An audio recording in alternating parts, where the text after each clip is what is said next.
என்றும் நேசமணி சமையலில் இன்றைக்கி நம்ம பார்க்க போகிற ரெசிபி வாழைக்காய் சுக்கா தாங்க பண்ணியிருக்கிறோம். சும்மா செம்ம டேஸ்ட்டாக பண்ணியிருக்காங்க. அப்படியே மட்டன் சுவையில் பண்ணியிருக்காங்க. அதை பார்க்குறதுக்கு முன்னாடி இன்றைக்கி பிறந்தநாள் மட்டும் திருமண நாள் கொண்டாடுற எல்லோருக்குமே வாழ்த்துக்கள். இப்போ வாங்க நம்ம ரெசிபி எப்படி பண்ணலாம்னு பார்த்துடலாம். நான் இன்றைக்கி 5 வாழைக்காய் எடுத்திருக்கேங்க. 5 வாழைக்காய் எடுத்து நல்லா தோலெல்லாம் எடுத்துட்டு இந்த மாதிரி கட் பண்ணி வச்சுருக்கேன். பாருங்கள், இந்த சைஸில் கட் பண்ணி வச்சுருக்கிறேன். இப்போ நம்ம இதை பொரிச்சு எடுத்துக்கலாங்க. நல்ல தண்ணியில் போட்டு வச்சுருந்தேன். முதல்ல கருக்காமல் இருக்கணும்னா வாழைக்காவை நம்ம அறுக்கந்தட்டிக்கும் தண்ணியில் போட்டு வச்சுருந்தேங்க. அதுக்கப்புறம் பொரிக்கும் போது மட்டும் தண்ணியெல்லாம் வடிச்சிட்டு இந்த மாதிரி ஒரு பாத்திரத்துக்கு மாற்றி எடுத்துக்கோங்க. கடாயில் எண்ணெய் ஊற்றி வச்சுருக்கேங்க. இப்போ நம்ம பொரிச்சு எடுத்துக்கலாம்.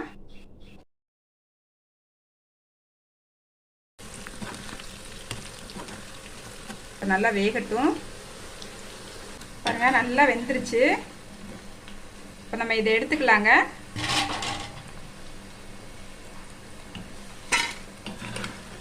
இது போல் நான் அடுத்ததையும் போட்டு எடுத்துக்கிறேங்க.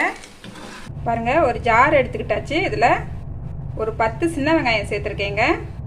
ஒரு துண்டு இஞ்சி சேர்த்துருக்கேங்க. ஒரு 4-5 பூண்டு சேர்த்துருக்கேன்.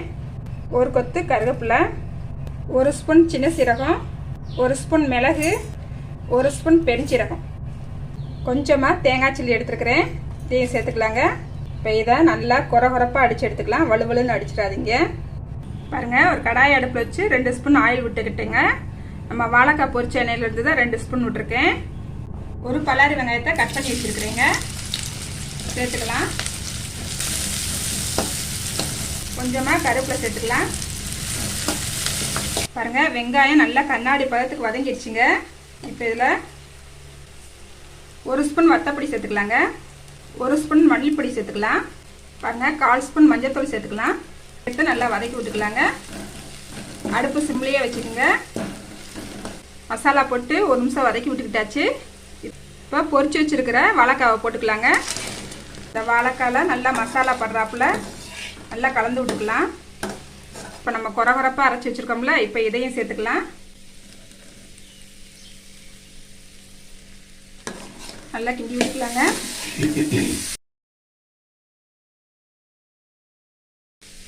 பாருங்க, இந்த நேரத்தில் உப்பு சேர்த்துக்கலாங்க. உப்பு சேர்த்து நல்லா கலந்து விட்டுக்கலாம்.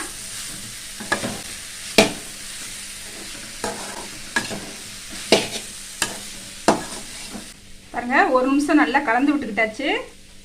லைட்டாக தண்ணி தெளிச்சு விட்டுக்கலாம்.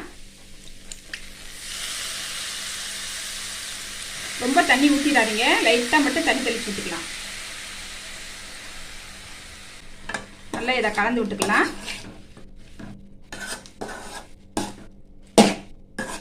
இப்போ இதை ஒரு 5 நிமிஷம் மூடி வச்சிடலாங்க. பாருங்க, நம்ம மூடி வச்சு 5 நிமிஷம் ஆயிடுச்சுங்க. பாத்திரலாம். இடையில நான் 2 தடவை கிளறி விட்டுக்கிட்டேங்க, இல்லைன்னா அடி பிடிச்சிரும். கிளறி விட்டுக்குங்க.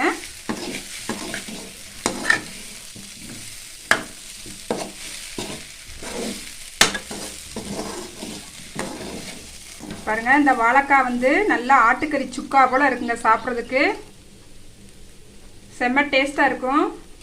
இப்போ நம்மளுக்கு ரெடி ஆயிடுச்சுங்க. அடுப்பு ஆஃப் பண்ணிடலாம். கொஞ்சமாக மல்லிச்செடி மேலே தூவி விட்டுக்கலாங்க.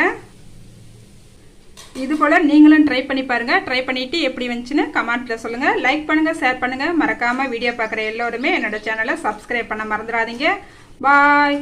அடுத்த ஒரு ரெசிபியில் பார்க்கலாங்க.